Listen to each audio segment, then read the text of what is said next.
this layered security control is something that's been around for a long time as well in terms of networks, but also applies to the cloud. There have been a few updates in this sort of layered approach over the years, right? Mainly because a hacker can go straight to maybe the host computer or the application or even the data directly without having to go through the layers, right? So in the traditional sense, the layered approach was there, but it still gives us a reminder of the different defense mechanisms, even though it's probably not a layered approach anymore, because there is ways of getting to the very heart of the data without going through the front door of the data center. That makes sense, right? So when it comes to cloud, defense in depth, layered security control is probably not as relevant as it used to be. However, if your data is stored in the data center, it is behind fences, locked gates, doors, etc. So that system's still in place. So risk management, okay, things you need to think about in risk management. And the other slides have different approaches to risk management. It's not an art or science, it's an art, okay?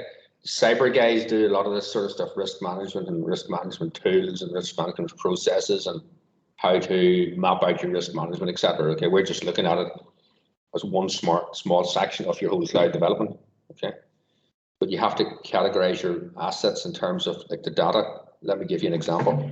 If you're a taxi firm, all your routes and your regular customers, that data is valuable to your company, right?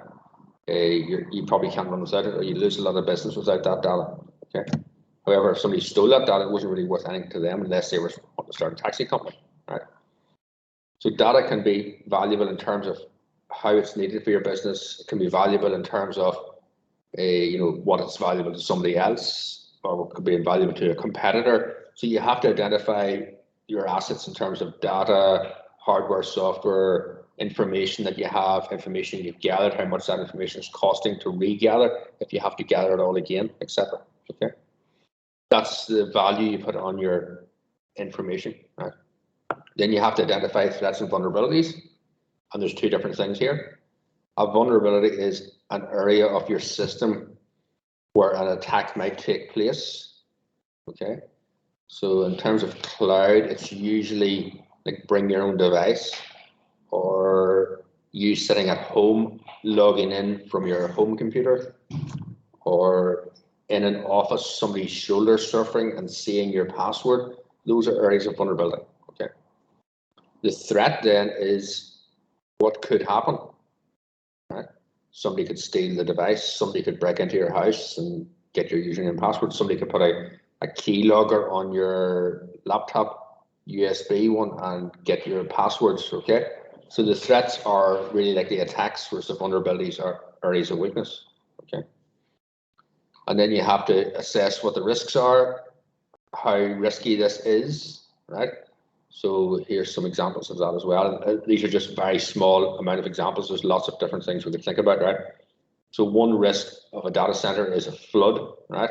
But if you build your data center at the top of a mountain, you're probably not going to flood. So some data centers are built high up for that reason. The other risks are overheating. Sorry, go ahead. Somebody going to say something there? Risks of overheating. So, probably not best built in the desert, although some Microsoft data centers are built in the desert, funny enough, okay, for the simple reason that they're not going to flood easily, but then you have to cool down the computers. So the risks can be very varied, right? But if you build your data center in a desert, there's very low risk of flood, okay? If you build your data center in Ireland, there's very low risk of an earthquake. Right? If you build your data center in, say, Russia, there's maybe a very high risk of hacking. Or maybe not, maybe you're safe if you go there, just if you're outside of Russia. So the risks can change according to like what data you've got, what sort of data you're storing, where you've stored your data, etc. Okay. So you assess the risks, then you try to address the risk. Now, the only real way to address the risk completely is to not make the data available. However, you know that data needs to be available for the companies to use the data, so that's not really a viable option. Okay, so you try to reduce the risk somehow, protect it, password protect it, store it in 3 different locations like we talked about last week. So you think what the risk is. We could lose this data if there's an earthquake. How do you address that risk? You store your data in 3 different regions. So that reduces the risk of that happening, okay? So for each risk, you try to address it somehow, and then you monitor that risk to see if it's, if everything's okay, if everything's okay, if everything's okay, and that's done with software. It's not something you watch personally every day, right? I'm trying to think of so much. In terms of cloud, most of your assets are the data that you're storing on the cloud, okay? So that's not really as relevant. And then it goes through threats and vulnerabilities like I just talked about. There's one way of assessing the risk, giving it words like low, medium, and high, or some people use a scoring mechanism, 1 to 10, right? So, the risk of something happening, and then you can score the impact as well, right? If we lose all of our mapping routes for the taxi firm, the impact is high, right? If we lose the menu for the Christmas dinner, the impact is low. Does that make sense? So the impact is how it will affect the business, okay? And there's different ways you can address the risk as well. You can avoid it, but that's not really making any sense, right? Or mitigate it, or what Belfast Met have done in most cases is transfer the risk. We used to store our own email server, we transferred that to Microsoft. We used to store our own files, we transferred that to Microsoft. We used to have our own software server as well. We transferred that to Microsoft. So we're transferring the risk, okay? And that's one way in which you can mitigate against it. And there has to be an element of accepting the risk as well, okay? Now, the next few slides are going through things you don't really need to know about, but it's good to know that these things exist, right? There's loads of standards out there, okay, as to what your cloud should measure up to, okay? So if you're buying into a cloud model, you want to check them out that they're making effort to reach these standards, right?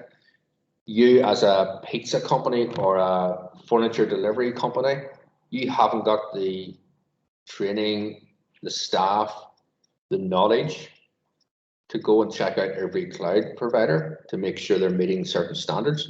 So you have to depend on these standards and guidance that have been set already, right? So you go and check out a cloud company and they'll say, yes, we have got ISO 31000, and there's loads of them, right?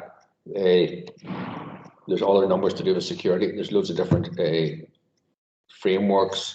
Some are American, some are international, some are UK based only, okay? That's what they're about. You don't need to learn them all or any of them actually, right?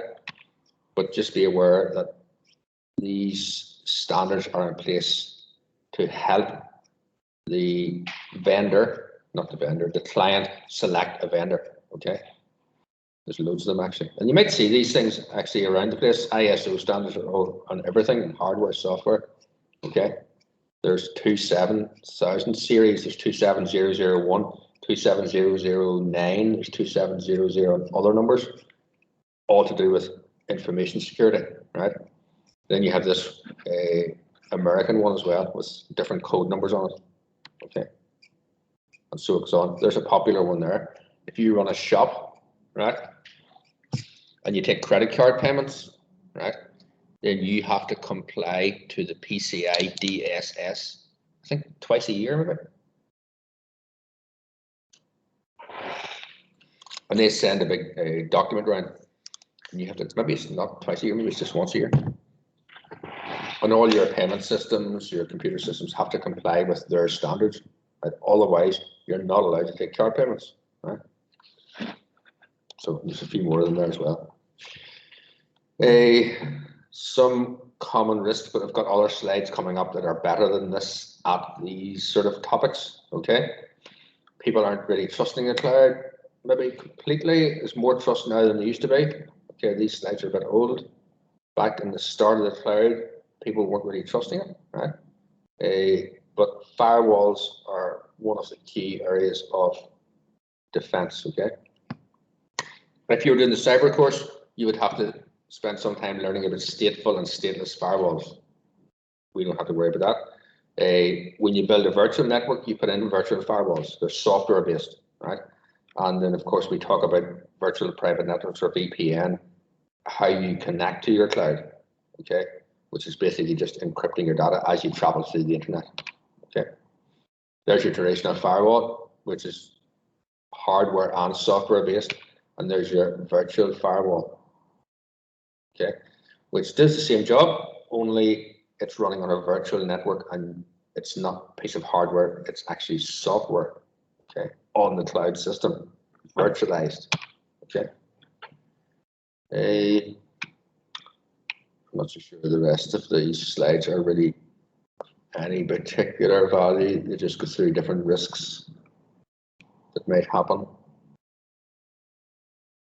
Most of them you can think of yourself.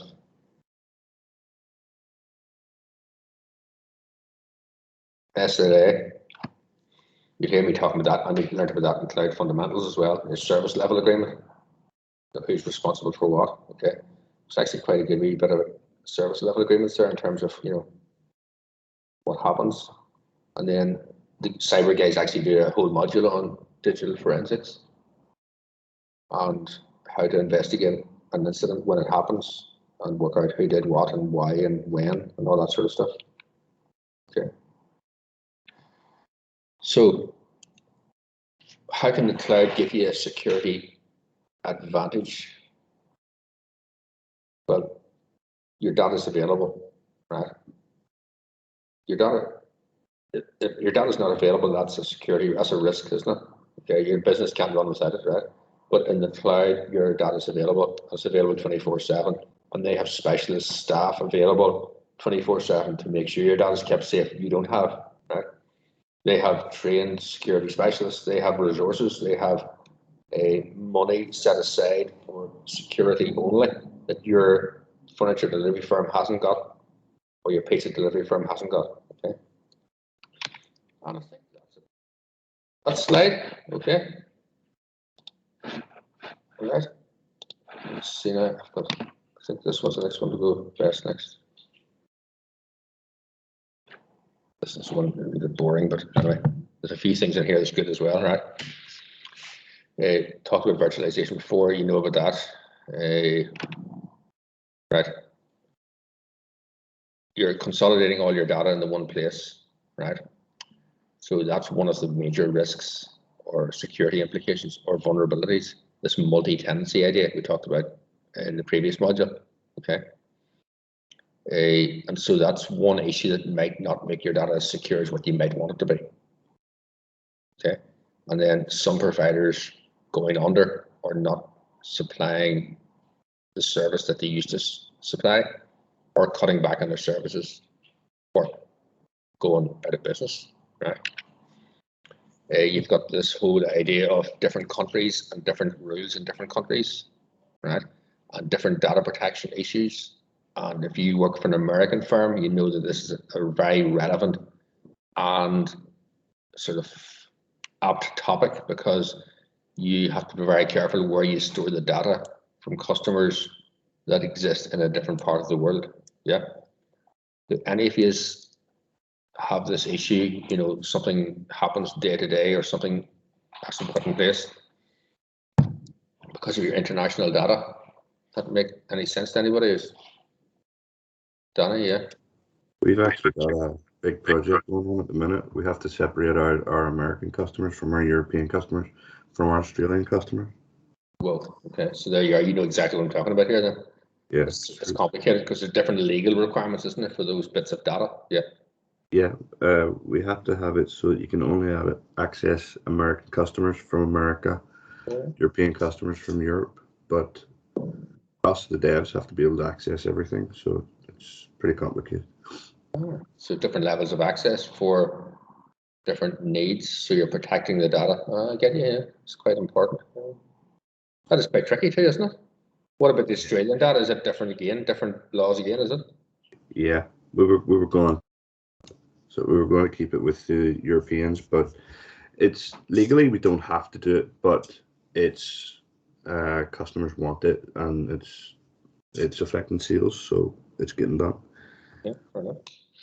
Customer's always right, isn't it? Mm-hmm. Yep. Okay, so that's a good illustration of the complexities then of the international issues with the cloud. So you have to make sure then the data is stored in a data center in those regions. Yeah. Okay. That's quite tricky to separate out then. Fair enough. Okay. Then this whole idea of your agreement and who enforces it.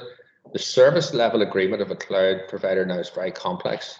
In the early days, there's a lot of ambiguity, but now it's like, this is what you're responsible for, this is what you're allowed to do, this is what you're not allowed to do, okay? Heavily in favor of the customer, I'd have to say. Right? The early cloud platforms tried to keep our data and make it theirs, but that has definitely fallen in favor of the client. And the cloud vendor has not got the same rights as what they thought they had at the start. Some companies keep their data out of the cloud. We had that discussion a few weeks ago. Right? Some of you were telling me, right, for privacy reasons, data is kept out of the cloud. This whole idea of cross-tenant hacking or multi-tenancy we discussed before, and that's a security issue. Right? These are just reminders of security issues that you might want to mention in the exam. Taking the virtual environment and adding it to a physical server. So there has to be a physical server somewhere that actually, your virtual environment maps to, right? And then the pass between the servers, especially if you go between zones or regions, right? And then who manages all of that? Like you're saying there, the DevOps team is managing all of that. So you guys are very responsible for that. And you've got data access that other people don't have, right? So you're being trusted with that data. So if I buy into storing my data on your cloud service, I would be trusting you with my data, right? A few other things to mention, right? A DDoS attacks, a sense of trust in the cloud platform, the location, ownership, and all that sort of stuff. I sort of talked about most of that before, haven't I? Hacking points, loads more hacking points because you've got all these different IP endpoints now, more than you had before.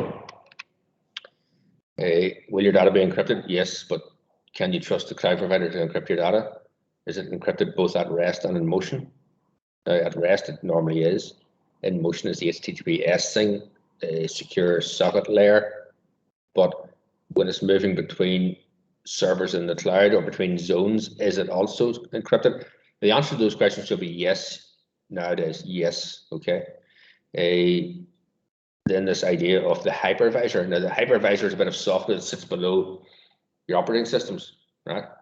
And it's the hypervisor that talks between the hardware and the software that's running the virtual machines, right? So your hypervisor could be vulnerable, right? But probably no more so than the operating systems, right? Do you trust the software, basically, right? The hypervisor could be hackable, possibly, if it's not up to date. Go onto CVE database and check in Hyper-V and see how many vulnerabilities it has. It has some. Okay, definitely has some. And then the data that's old data, is it really deleted? Can you trust them to delete it? Do they wipe the hard drives often enough to delete your old data? Is that what Facebook were doing for 6 hours a few weeks ago, deleting data that they should have deleted years ago? Insider threat, somebody who works for the cloud provider, right? And they could get so much data. You're trusting, previously you were just trusting your own staff, now you're trusting somebody else's staff. Okay. Anything in here? Yeah, DNS zone files and the key and the secret key files as well. IP addressing and your virtual IP addressing. I don't think there's anything new in there or anything in there that really had been an exam, to be honest with you. Let me see. I think I've covered most of that PowerPoint. That is going to be useful. That's just too technical. And again, I'm going to check the exam and make a revision list to make sure. There's that SSL stuff we talked about previously. That's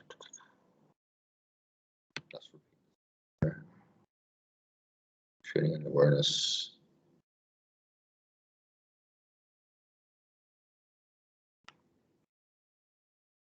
Yeah, I'm going to go to the next PowerPoint. I don't think there's anything left there. It's not really something we haven't said already. Yeah, happy enough with that. All right, the next one is, there's really only a few slides in here that I like at all. So, I don't know, this from there, somebody there. What it is, blah, blah, blah, blah. That's no use, no use. Let's see, right? You've got a data breach, confidentiality, integrity, we talked about it already. Data lock-in, right? Now, we're not as bad at that as we used to be, but the problem was if you went to one cloud provider, you were sort of stuck there. All your data was provided there. But cloud providers are getting better at, sharing resources and services, so you can actually have your data now in more than one cloud provider, right? Data recovery, that's what the cloud's good at. And the locality we talked about, where your data is in terms of regions, okay? Here's a risk. If your cloud provider gets attacked and there's malware in their actual virtual machines, right, then that could spread from one company to another, even though your company wasn't the one that's responsible for the malware, because it's multi-tenancy. This is an issue, right? However, being a cloud provider, they have more resources in place to tackle the malware than you would have in your local area network. Okay. Cookie poisoning is also an issue. It's not that it's only an issue in cloud, it's an issue locally as well. Okay. But if it happens in the cloud, it could spread to all the tenants in the cloud system. Okay. So it's a worry. So malware and cookie poisoning, backdoor, right? And hidden field manipulation is very similar things. Okay. So if a web provider or a web developer has a backdoor or a hidden key field or something in their website, right, they could use that to get on board with the cloud and not only affect your company but other companies. Okay. Or one other website from another host or another client is on the cloud and they get attacked from the hacker, then it could potentially affect you as well because it's on the system, right? So it's like previously you were worried about these attacks at a local level. Now, if they happen to the cloud provider, they could be attacking you as well. Okay. And if they get onto one virtual machine, they try to get to the other by doing pen testing and checking out to see, if another machine is vulnerable. Okay. SQL injection still exists, but it's really not something we need to worry about anymore. Because if you haven't got your database set up to protect itself against SQL injection, you're probably about 15 years out of date, right? The insider attack we talked about already, right? And then the side channel attack is similar to what we talked about up there, where malicious code gets on the cloud itself, right? And then it can, side attack other virtual machines running on the same physical machine. Okay. So if you've got a really sort of dodgy, I don't know, a firm that has a website set up by some developer that has malicious code in it, and they're running on the same server as you are, then a side channel attack could maybe attack your web server because you're in the same physical machine. Okay. So that's a worry in cloud. That's mentioning domain hijacking again. Cross-site scripting, which is, again, it's not something that's too prevalent anymore because web designers should be on the button with protecting themselves against it, right? However, if it does happen to one, you have no control over who's running on your server in the cloud. So you could have some company who doesn't have very good security on their website, and cross-site scripting could still happen, and then it's on the same physical machine that you're running yours on. However, having said all that, your virtual machine should be protected against attacks from another virtual machine on the same virtual network, or it's actually a different subnet anyway. Okay, DDoS, right? So if that cloud provider gets DDoSed, right, then you're going to lose your data as well. Well, maybe not lose your data, but lose your services for that particular time. Okay, so you're making yourself a bigger target. If you're a small furniture shop it's unlikely the attacker's going to DDoS you unless you've sold them a dodgy sofa. But if you then move your service to a big cloud provider, and that big cloud provider also has something, a big meat factory, because they're under attack at the moment, and if you want to go vegetarian, and so the cloud provider gets DDoSed, and you lose your business or lose your services as well. Okay, so you're sort of putting yourself out there at higher risk, possibly. However, having said that, the cloud provider has got more systems in place to protect themselves against the DDoS than you could ever have. Okay. And then man-in-the-middle and network sniffing, again, same issue. It's going to happen more often on the cloud rather than locally. And because you've moved to the cloud, you are moving your data from your local factory, office, headquarters to the cloud. So you're actually transporting your data, and then it's susceptible to sniffing or man-in-the-middle attack. Encryption covers most of this. It protects us, okay?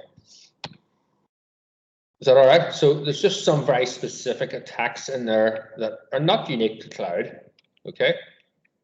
But are exasperated because you have now given somebody else this responsibility of looking after your data, okay? So it's just some good ideas in there about security in those few 5 or 6 slides that I just highlighted, okay? We mentioned some of these topics last day anyway. One more slideshow to go. And I don't think there's very much in this one. Near the end of this one, there's maybe more useful stuff. That's all very generic at the start, and deployment models and stuff like that. Maybe some interesting reading if you're not familiar with all that sort of stuff, okay? You lose control of your data. You maybe don't trust the provider, although you probably wouldn't go to a provider you don't trust, but you are putting your trust in a third-party provider, right? Who's now going to manage your security and your data, right? And you have to be aware that other users are going to be using the same physical server that you, well, actually, you can book the physical server and keep it for yourself, right? You can decide to have a private cloud on a public cloud service. That's quite unusual right now, okay? So you're losing control of your data and your applications and your resources. Somebody else is controlling all of that. Somebody else is controlling your security, right? You don't lose total control, but you have less control of it, right? You still have your policies and procedures, and you can, you know, ask the cloud provider to implement for you, right? And you can still monitor and make sure it's happening, right? But somebody else is in control of your files, your security, your permissions, and all that sort of stuff, okay? As I mentioned earlier, it's not as common anymore. The trust in the cloud is increasing and improving all of the time. Okay. Multi-tenancy I've mentioned already. There's a good bit about it there. Okay. The main issue is when you flush the memory afterwards. Otherwise, some hacker can come along and find residual data in the memory before the next tenant comes along using the same RAM. Okay. That looks very similar to one of the previous slides, doesn't it? And let's see what else is down here. Don't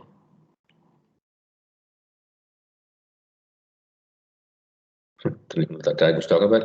So I think we've covered most of the decent stuff in that PowerPoint that's up here.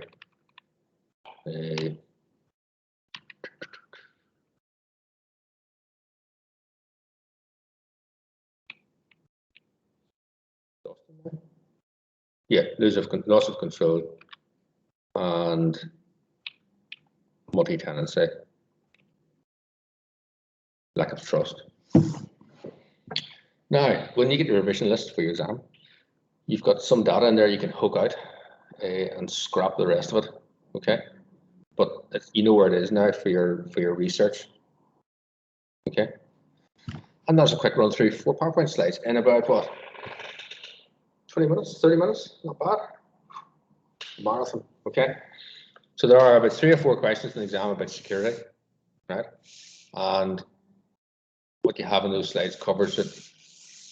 I'm going to make sure it covers for this year's exam. I need to go through it again, check my revision list, okay? But a lot of that stuff you need and some of it you don't. Fair enough. Stop. Whew. There's a question popped up there. What was it? When do you get the revision list? Usually 2 weeks before the exam, but I could get it to you earlier, maybe. When is the exam? In this, we talked about January, didn't we? Before Christmas. Yeah, no problem. Because I have the exam written, and it's been EV'd and all, so it wouldn't be hard to make the revision list out of it. Sorry, but yeah. There's Phil phoning me. I better answer him.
Sorry, guys. Right. Anyway, that's me basically fired through the theory for you. All right. So what I want you to do now is get on with your power ups and get your assignment finished off. You might as well get it done. Yeah. But I know there's going to be people with